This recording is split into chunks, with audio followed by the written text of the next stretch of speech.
let's take a break from all the articles, the trade rumors, and all the like, and actually talk about something that we know we are going to see. A combination of players that have Habs fans all over the globe, myself included, very, very excited.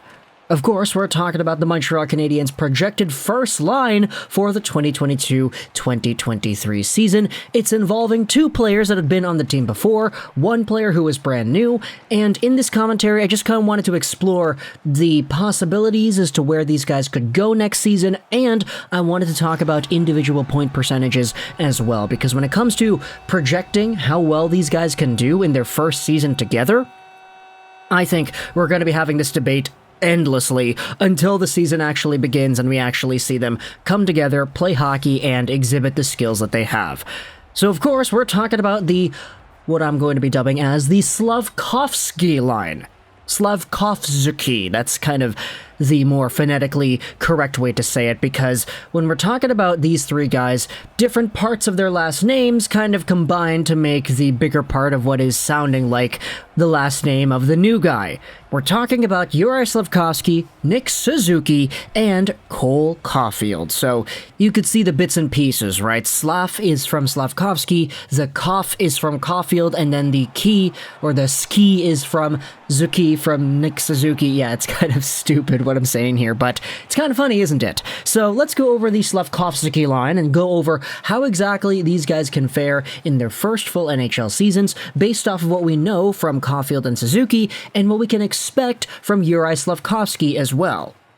Starting out with Nick Suzuki, this guy is going to be 23 years old. He's actually 22 right now, but he's turning 23 in a few days. 5'11", 205 as a right-handed player, signed till the end of 2030. He's making just under $8 million, and I think a lot of Canadiens fans have made very good peace with this contract because based off of how Suzuki has been playing the past few years, we know he's going to get better, and we know that he's already playing at the caliber that says, hey, $8 million is honestly not that bad.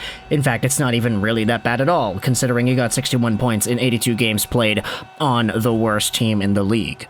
21 goals, 40 assists, and he hasn't really been like... You know, it's kind of funny because his point production has not really taken any huge, significant strides over the past 2 years or so. But we all kind of see that Nick Suzuki has really improved a lot in terms of his off-puck play, his defensive zone coverage, his responsibility on the ice. This is a guy that's really just becoming an all-round, every-situation kind of player. And he hasn't really found the offensive ceiling that I feel he has just yet either. So there's a lot of potential heading into the future for Nick Suzuki, and heading into next season, give this guy a full year of a Marty St. Louis coach Cole Caulfield, give this guy a full year of a Juraj Slafkovsky that'll be a lot more physically mature than the AHL guys that Suzuki was playing with last season, and you're hopefully going to see Suzuki go out there and probably eclipse that 65, maybe even 70-point mark in 82 games. I honestly wouldn't be surprised if Nick Suzuki had 75 or 80 points. It's just being very conservative. Let's say 65, 67, 70-ish points is the projection here for Nick Suzuki, assuming he improves enough in the offensive area of his game and assuming he actually plays with line mates that allow him to succeed in that type of way. And so we go over onto the line mate he had for most of last season, Cole Caulfield. 21 years old, 5'7", 165 as a right-handed forward. He's got 1 year left on his entry-level deal. So between now and, let's say, June of next year, we'll likely see Cole Caulfield sign a... oh boy, do I want to say long-term extension? Long-term extension, let's just say, because I think that would probably be a lot more in the ballpark of what Kent Hughes would want to do. Why the heck would you want to give Cole Caulfield a bridge deal? My goodness. But either way, Cole Caulfield last season had 43 points in 67 games played, 23 goals and 20 assists. He only had one goal in the, let's say, half the season he'd spent under Dominique Ducharme. So a whole bunch of his production came in the latter half of the season. Under Marty St. Louis, he really did just reinvigorate his play. Do the math over 82 games. Cole Caulfield had 43 divided by 67, multiplied out by 82.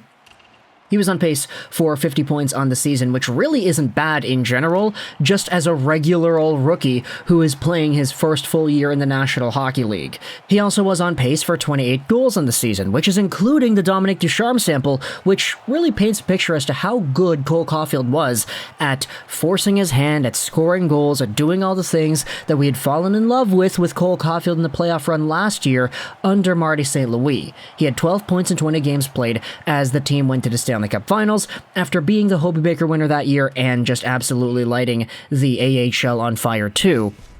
Cole Caulfield playing his second full pro season at the National Hockey League level.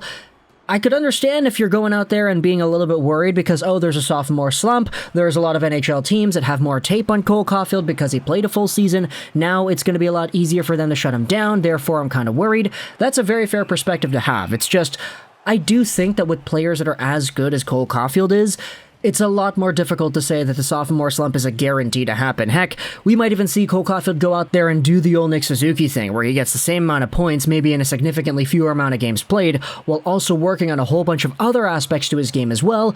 Cole Caulfield is such a smart hockey mind, he's so offensively talented, he's so skilled, he's so gifted that he could realistically go out there and have himself a 60, 65 point season just to be conservative. Like, obviously, if Nick Suzuki goes out there and gets a point per game season, he gets 82 points in 82 games played, you're probably going to see Caulfield maybe getting somewhere in the territory of 70, 75 points, maybe even 35 goals.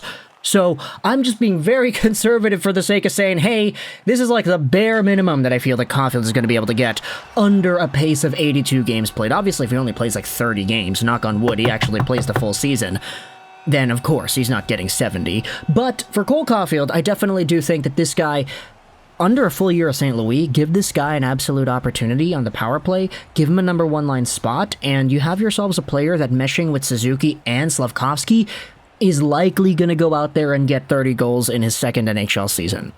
I'm going to go out there and say that that is more so the territory that I expect Caulfield to be able to play at, assuming, of course, he doesn't get injured and assuming he doesn't go through any super long cold streaks, which we're kind of accustomed to seeing out of a lot of players on the Canadiens anyway, especially after that Dominic Ducharme stint.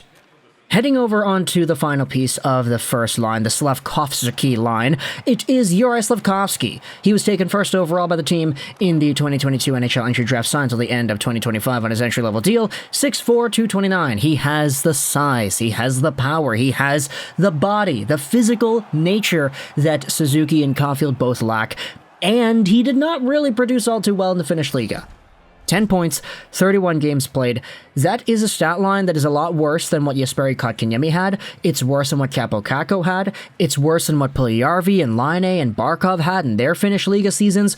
But Slafkovsky did get a little bit more of an extended role with TPS in the postseason, getting 7 points in 18 games over there. He also was an absolute monster for Team Slovakia at the Olympics and the World Championships, being over a point per game at both tournaments and being a goal-a-game guy at the Olympic Games. Now, for Slafkovsky heading over to Montreal next season, it's going to be really interesting just to see how his perception of the game, let's just say, translates to smaller ice. We know he's a bigger dude. We know he's a pretty skilled and pretty capable guy when it comes to creating offense, but the biggest transition that I feel like a lot of these guys are going to have to make is, hey, you're playing on an ice surface that does not give you the same time and space as you had at the Olympic Games or at the World Championships. The Olympics were held in Beijing, and the World Championships were held in Finland, so these ice surfaces are a lot bigger than what you're going to be used to on an NHL ice surface, plus the fact that with less ice means there's less space, which means there's less time to make decisions, and people are faster in the NHL as well, so it's going to be very interesting to see how Slafkovsky is going to mesh in that respect. But if you're going over to Slafkovsky and you're taking the best out of this player, you're saying, okay, this is the Olympic Games dominant version of Slafkovsky, you're copying and pasting him into the NHL with the same level of success. Firstly, I don't think Juraj Slafkovsky is going to score 82 goals in 82 games, but if he goes out there and produces, let's say, 15 goals and 25 assists for 40 points while also being just a capable enough line mate for Suzuki and Caulfield, I think for a first-year guy at 18 years old, he's fulfilling his duty. That's pretty good, in my opinion. I get that some people could say, oh, look at Crosby, he had 100 points in his first season. Oh, look at McDavid, he has a point per game in his first season.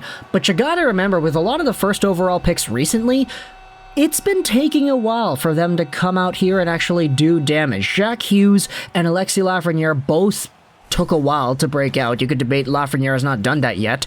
Owen Power did not even play in the NHL in his first season after getting drafted, becoming the first player since Eric Johnson in like 06 to do so. And so I think the days of seeing guys come out of the NHL draft and being 40-goal guys, being 70, 80-point guys, those days are kind of over. And I don't really think Juraj Slafkovsky is going to be the guy to break that type of mold anytime soon that we have seen with Hughes and Lafreniere and Power. So talk to me in the comments all your thoughts about the Slafkovsky line. What are your opinions and thoughts on the point production for Cole Caulfield, Juraj Slafkovsky, and Nick Suzuki? Let me know your thoughts in the comment section below. Hope you enjoyed this video. Trolls99. And bye.